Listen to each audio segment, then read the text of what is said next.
IGB Studios.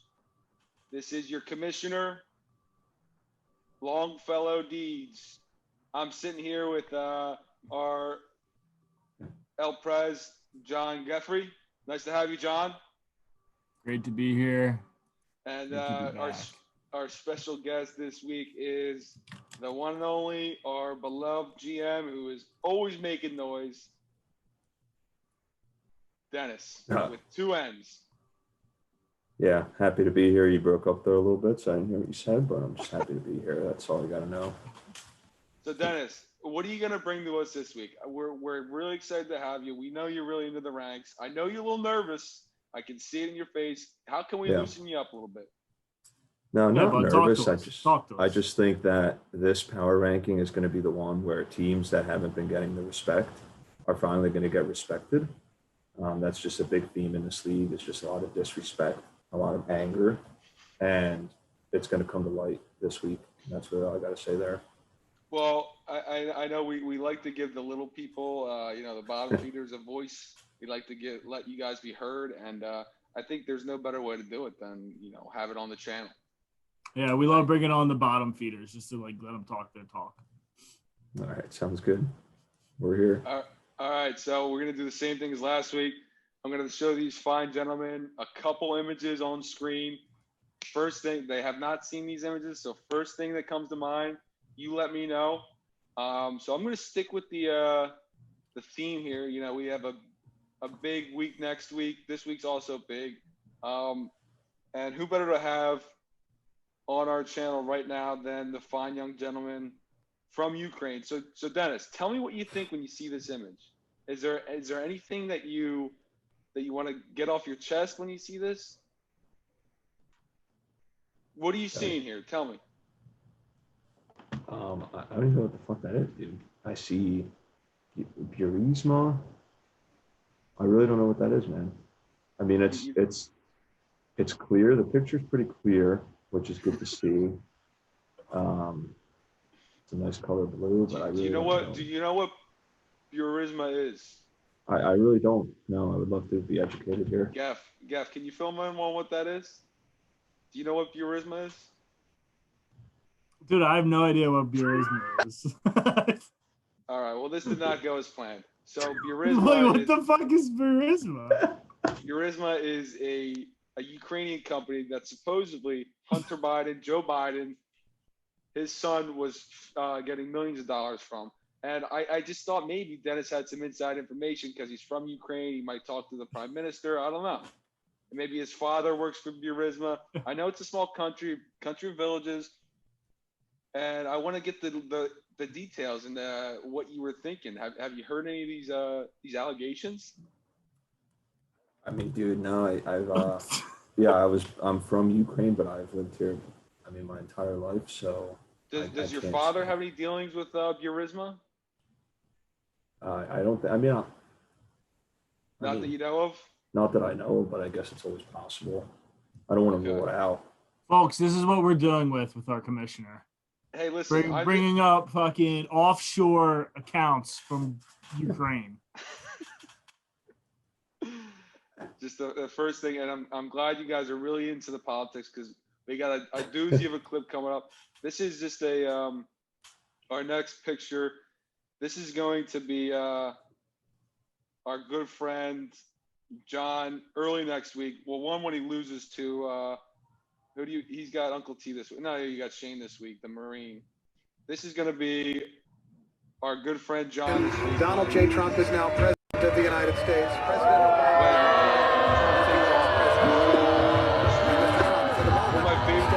What a great honor to be able to introduce for the first time ever anywhere the 45th President of the United States of America, Donald.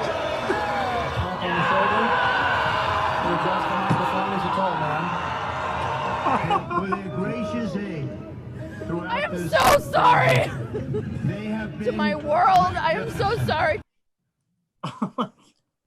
So a little insight into what our league president is going to be like next week. John, your thoughts? I mean, if I lose 4 in a row, yeah, I will be like that, 100%. And when Trump takes office, is that what's going to happen to you on the streets? I don't get political in fantasy football. All right, so that wraps up our first segment this week. And we'll go right into the next segment. And Dennis, we've gone over power rankings a little bit. So Dennis, why don't you lead us off with a little insight into who you think is your top dog in the YGB? Yeah, thank you, Cole. Yeah, I got the top dog this week as Brucey's time to shine.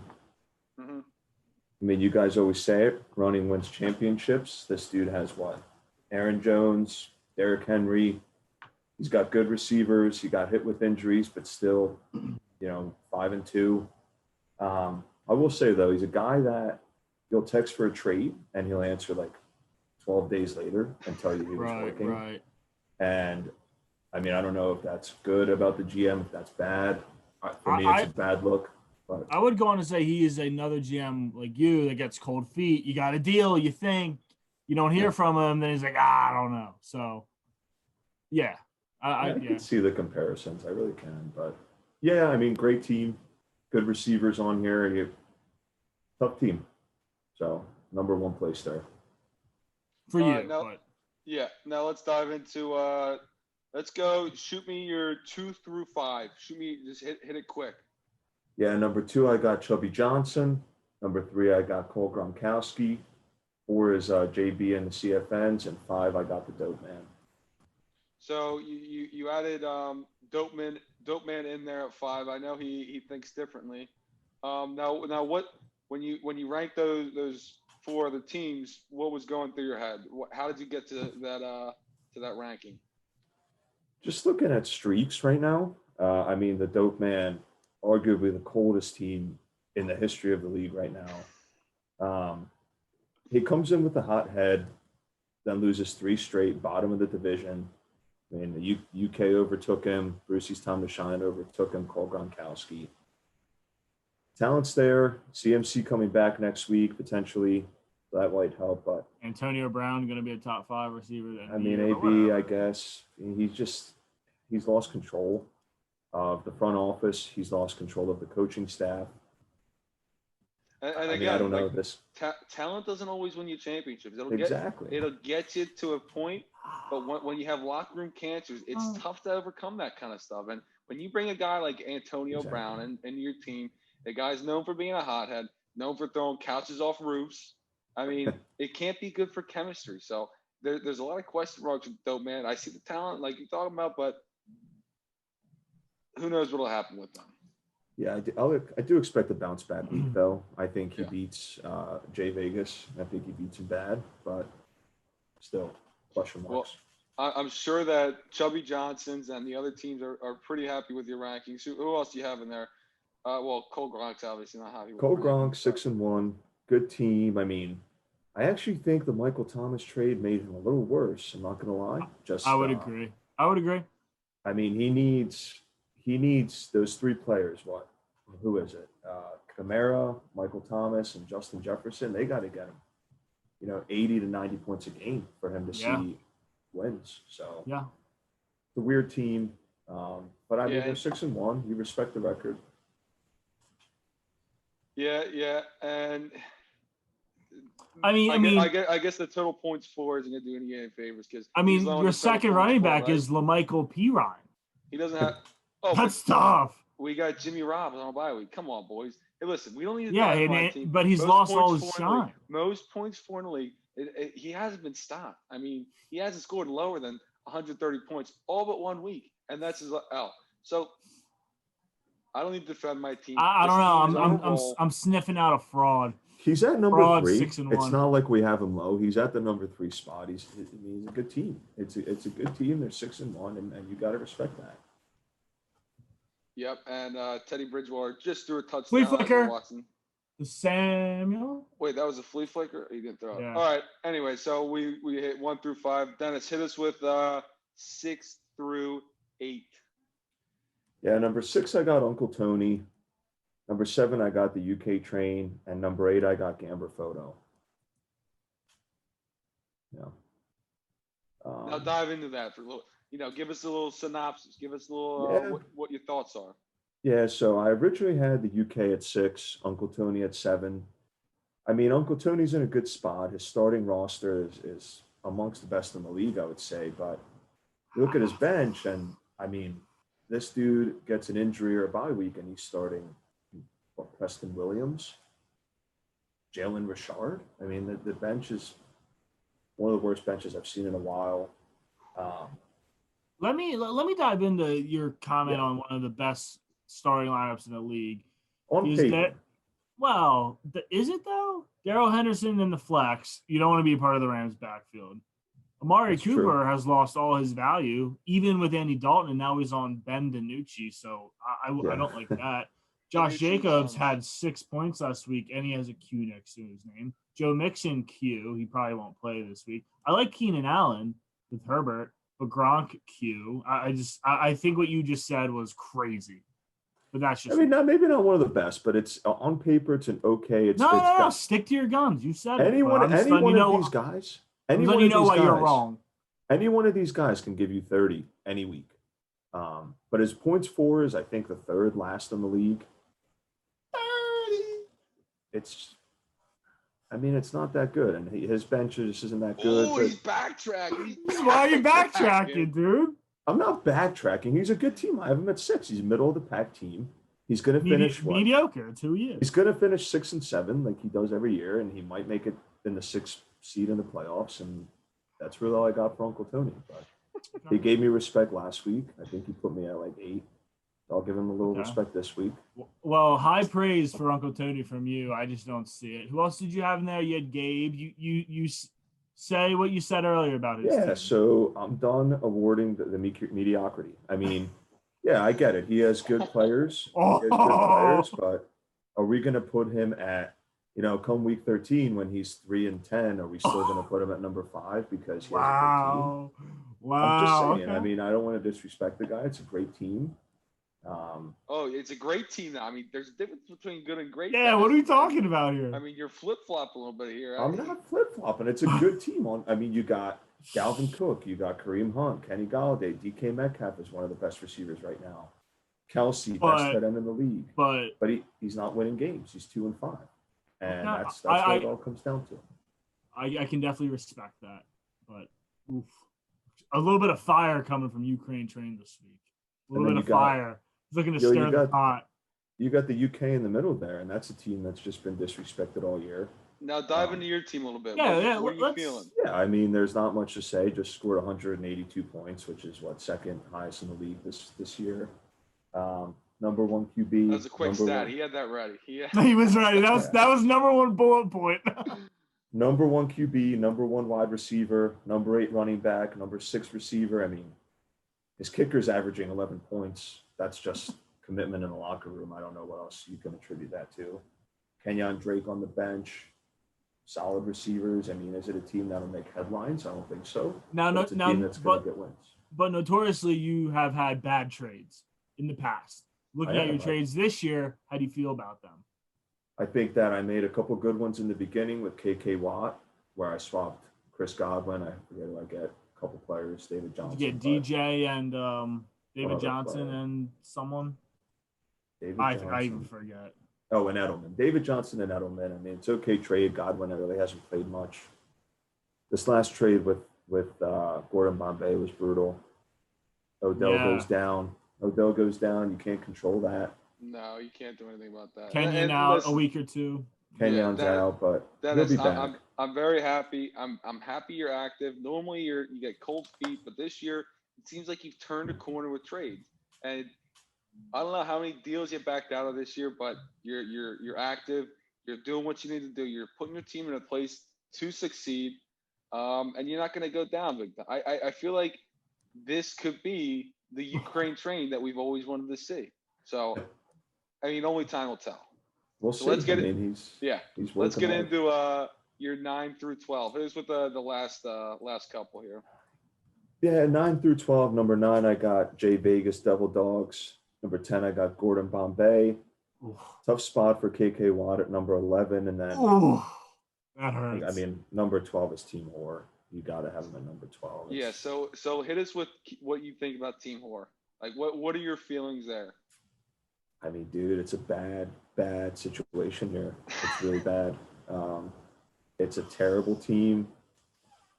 He has the least amount of points for by like 80. He's starting Keelan Cole. I mean, it's bad. It's bad. This guy might not win a game, and I hate to say it, but it's not looking good for him. Listen, I've been saying it. I don't think he catches someone. He's projected 80 points this week. And now that's without a QB right now, but man, you gotta. We keep saying it. I mean, if somebody goes defeated, I know we don't have anything in place, but there's got to be some kind of punishment that we can enforce on a team that is this atrocious, that has put himself in this position. Because really, there's so many things you can dive into, whether it's lack of commitment, because I'm in med school, I got hey, listen, everybody's busy, okay? Everybody's busy. I'm not following. I like my guys. I don't like Le'Veon Bell or Tyreek. Listen, what's going on, right? It's just lack of discipline is really what it is. And you really hate to see it. He might not even watch these because it's just sad. No, he does. I got inside word that he does. Right. And he was the one complaining that it was too long solely because he's the last one to get mentioned. So that's why we're trying to speed it up for him. All right, I got you. So hit us. Anything else about those bottom feeders you have? You have Vegas Devil Dogs, who've been pretty hot recently. I think they're 4-3. They won 3 straight. So they have for those Devil Dogs. They have the least amount of points against in the league, so that's definitely helped. Plays good defense. Yeah, good defense. That's true. He has JaMychal Hasty starting. Sketchy. They have great receivers, though. Oh, I meant to actually touch on that. I think that was the highest money dished out on a player this year. $75. Well, how much was it? No. I think it was like I think it was 38. I want to say it was $38. I threw like $8 on that guy. JaMychal Hasty, dude. The Niners like 4th stringer. Granted, everyone ahead of him is hurt, but still, that was crazy. Yeah, there have been a lot of.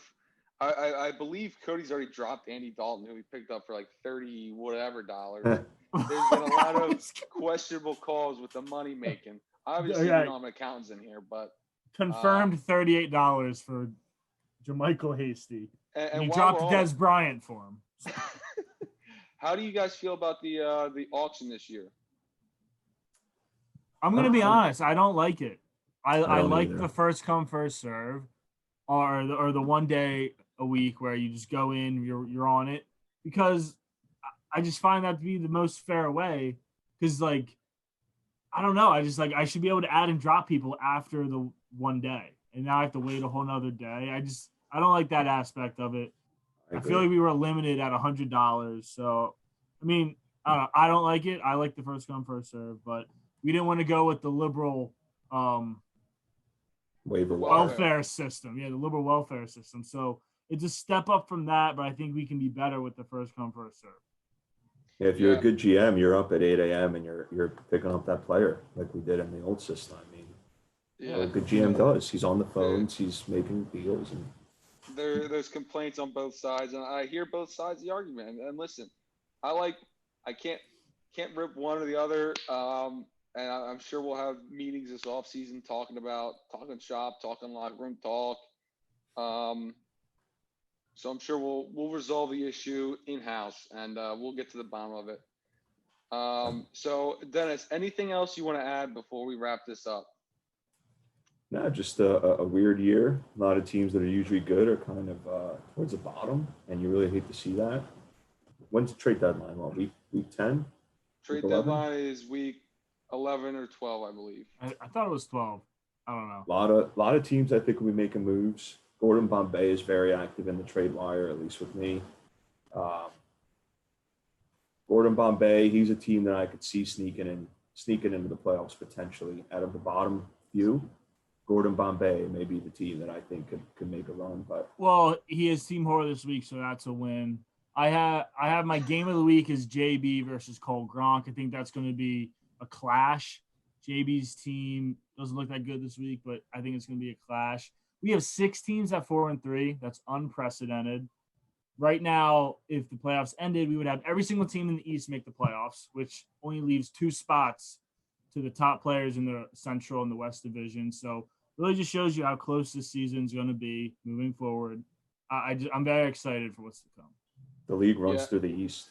League runs through the East, and there's a lot. Yeah, It's a log jam to get in the playoffs, and I think this week will show the true colors of teams with bye weeks and how active teams were on the waiver wires. So it'll be interesting to see what happens. And on that note, I'll give it to a wrap. Dennis, always wrap that Willie up. Same with you, Gaff. You don't want any diseases. Thanks for joining us on this week. What's this week? Week 8. Week 8? Week 8's power rankings. Yeah, week 8's power rankings. Yeah, week 8.